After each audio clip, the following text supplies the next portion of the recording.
નમસ્કાર મિત્રો, સ્વાગત છે તમારું અમારા નવા વિડીયોમાં। તો મિત્રો, તમે અમારી ચેનલમાં નવા હોય તો ચેનલને સબસ્ક્રાઇબ કરી દેજો, વિડીયોને લાઇક કરી દેજો અને વિડીયોને શેર કરી દેજો। તો મિત્રો, આજે આપણે જાણીશું કે રેશન કાર્ડ ધારકોને આવતા મહિને શું મળવાનું છે। તો હાલો વિડીયોમાં। તો મિત્રો, રેશન કાર્ડ ધારકો માટે રેશન કાર્ડ ઈ-કેવાયસી અંગે મહત્વપૂર્ણ સમાચાર લાવ્યા છીએ। મિત્રો, કેન્દ્ર સરકાર મહિને દેશના લગભગ 80 કરોડ લોકોને રેશન કાર્ડ પૂરું પાડે છે। પણ આ સરકારી યોજનાનો લાભ લઈ રહ્યા છો। આ માહિતી તમારા માટે જ છે। મફત રેશન મેળવવા માટે તમારે આ રેશન કાર્ડની ઈ-કેવાયસી કરાવવી પડશે। રેશન કાર્ડ ઈ-કેવાયસી જમા કરાવવાની અંતિમ તારીખ પહેલાં કરાવી દેવું જરૂરી છે। મિત્રો, નીચે આપેલ આર્ટિકલ દ્વારા આ નિયમોને જાણો અને તમારા રેશન કાર્ડની ઈ-કેવાયસી પ્રક્રિયા પૂર્ણ કરો। તો મિત્રો, તમારા વિડીયો જોવાનો રહેશે અને તમારા રીતે ઈ-કેવાયસી પૂર્ણ કરવાની રહેશે। તો મિત્રો, હાલો શરૂ કરીએ। તો મિત્રો, આપણે રેશન કાર્ડના નવા નિયમો વિશે વાત કરીશું। ગરીબ લોકોએ અનાજ પૂરું પાડવા માટે રેશન કાર્ડ યોજના લાંબા સમયથી જરૂરી રહી છે। તેમ છતાં પહેલાં કેટલાક નિયમો લાગુ કરવામાં આવ્યા ન હતા। હવે નવા નિયમોમાં ફેરફાર કરવામાં આવ્યો છે। જો રેશન કાર્ડ વાળા પરિવારો આ નવા નિયમોથી અજાણ્યા હોય તો તેમના રેશન કાર્ડ રદ થવાની જોખમ છે। મહત્વપૂર્ણ છે કે જો રેશન કાર્ડ ધારક નવા નિયમનું પાલન નહીં કરતા તો તેઓ રેશન કાર્ડ અમાન્ય જાહેર કરવામાં આવશે। તો આગળ વાત કરીએ મિત્રો। તો મિત્રો, મફત રેશન મેળવવા માટે તમારે આ કામ કરાવવું પડશે। રેશન કાર્ડ ઈ-કેવાયસી કરાવવું પડશે। કેવાયસી કરાવવાની અંતિમ તારીખ 30 જૂન છે। જે રેશન કાર્ડ ધારકો આ તારીખ સુધી કેવાયસી નહીં કરાવશે તેઓને જુલાઈમાં રેશન મળશે નહીં। જાહેર વિતરણ પ્રમાણેની ઉચ્ચતમ મૂલ્યની દુકાનોમાં કેવાયસી મફતમાં થશે। તો આગળ વાત કરીએ મિત્રો। તો મિત્રો, બાયોમેટ્રિક કેવાયસી કરાવવું પડશે। રેશન કાર્ડ કેવાયસી માટે પરિવારનું મુખ્ય સભ્ય સહિત રેશન કાર્ડ ધારકનું બાયોમેટ્રિક કેવાયસી કરાવવું પડશે। આમાં તમામ લોકોના ફિંગરપ્રિન્ટ લેવામાં આવશે। આ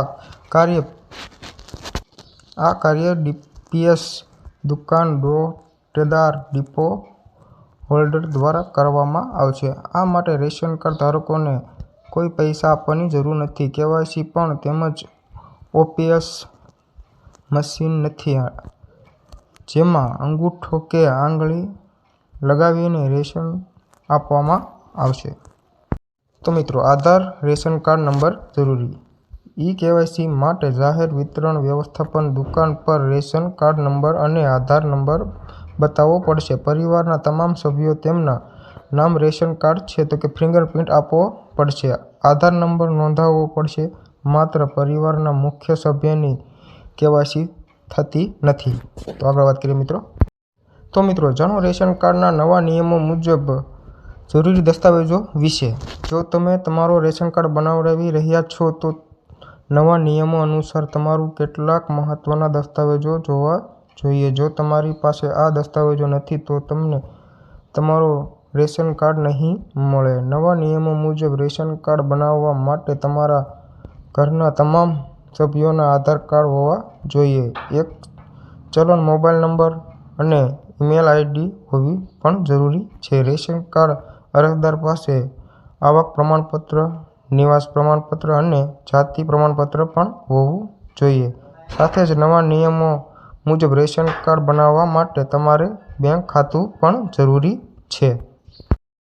રેશન કાર્ડના નવા નિયમો મુજબ પાત્રતા। મિત્રો, નવા રેશન કાર્ડ નિયમો અનુસાર રેશન કાર્ડ પાત્ર વ્યક્તિઓ માટે જ બનાવે છે। આ હેઠળ આવા પરિવારને રેશન કાર્ડ આપવામાં આવે છે જેમની આર્થિક સ્થિતિ મુજબ ખરાબ છે અથવા તેઓ મજૂરી કે નિરાશ્રિત છે। આ રીતે દરેક પરિવારને તેમની સ્થિતિના આધારે એક રેશન કાર્ડ આપવામાં આવે છે જેથી તેઓ આ હેઠળ લાભ લઈ શકે।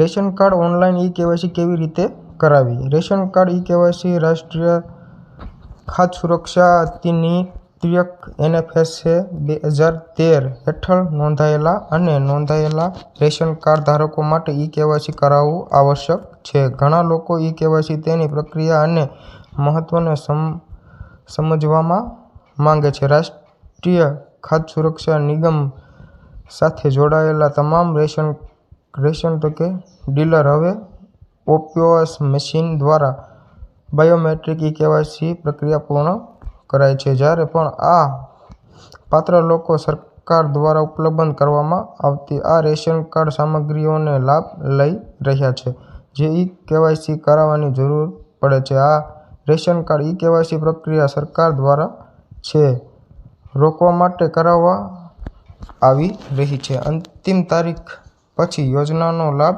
માત્ર તેમને જ મળશે જેમણે પોતાનું કેવાયસી કરાવ્યું હશે. તેથી આ માટે તમારું રેશન કાર્ડ ઈ-કેવાયસી પ્રક્રિયા ઝડપથી પૂર્ણ કરાવી લેજો. તો મિત્રો, તમને પણ આ વિડીયોમાં માહિતી મળી ગઈ છે કે તમારે ઈ-કેવાયસી કરાવવી જરૂરી છે.